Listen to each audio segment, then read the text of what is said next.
If you want to disable a point that's giving you a problem because it's a nuisance alarm, it's going into alarm all the time, it's giving you a problem wee hours in the morning, and you want to disable that particular point so that way you could remove it from the system and the system could still operate correctly. However, when you disable any point, you want to make sure that you call a service company so they can come out and repair that disabled point. So the first thing you want to do when you're dealing with a problematic device is you need the address of the device. Since this device has a communication fault, it's already in trouble. If the device is not in trouble, you will need that device address in order for you to disable this point. This device that I'm going to disable is my basement smoke detector. I need more information because it's only giving me the text. So in order for me to get more information, I hit this button here, which is my enter button. Now I have more information. Up here it says loop 1, device number 15. It's a smoke alarm. It's giving me the serial number of that particular device, and it's telling me what type of trouble, a communication fault. What I need is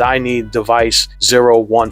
These are the steps in order for you to disable a fire alarm point inside a system. You also need the passcode. The default passcode for this particular system is 2222. So now if any company changed that passcode, you will not be able to disable or enable any points on the fire alarm system. You want to hit this button here, which is the menu. Press menu. You want to toggle down to the control menu because we're trying to control the points in the system. Now it's asking us for the password 2. You could wait for it to go to the next column 2, or you could press the arrow to move it a little quicker 2, and this is the enter button right here. Press enter. So now what do we want to do? We have drill, enable, activate, or restore. Activate and restore is for outputs. You could turn on shut down fans straight from here, or you could turn on an output straight from here. Drill will turn on all of the output devices, meaning your horns and strobes, so you have flashing lights and horns flashing throughout your building. What we want to do is go down to the next one, which is enable, disable, go to the right arrow. So now it's asking us, what do we want to disable? A device, a zone, or a panel event? We want to disable a device. Which device do we want to disable? Device number 015, and then press enter. Then now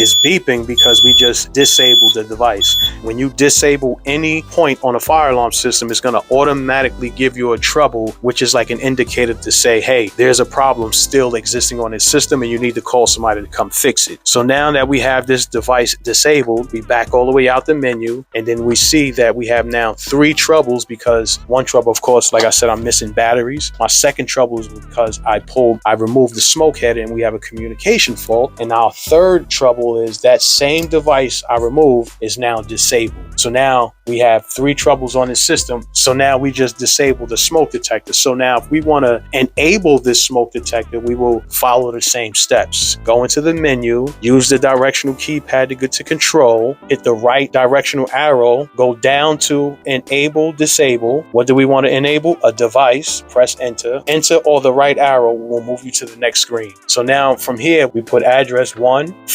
and once we press enter, it's going to enable this point. And then now our trouble will go down because now we have the 2 troubles because we just enabled a point, which removes you from that trouble menu. And now I just have my missing battery and my missing detector. So if I put this detector back, all I'm gonna have is 1 trouble, which would just be my batteries. So now we drop down to 1 active point still because we're missing batteries. I will leave a PDF link in the description box for you to download. You could also find this fire alarm control panel on our website at www.securedsecurities.com. And while you're there, click that login button so you could join the secure community, post your questions, and I'll answer them. Peace.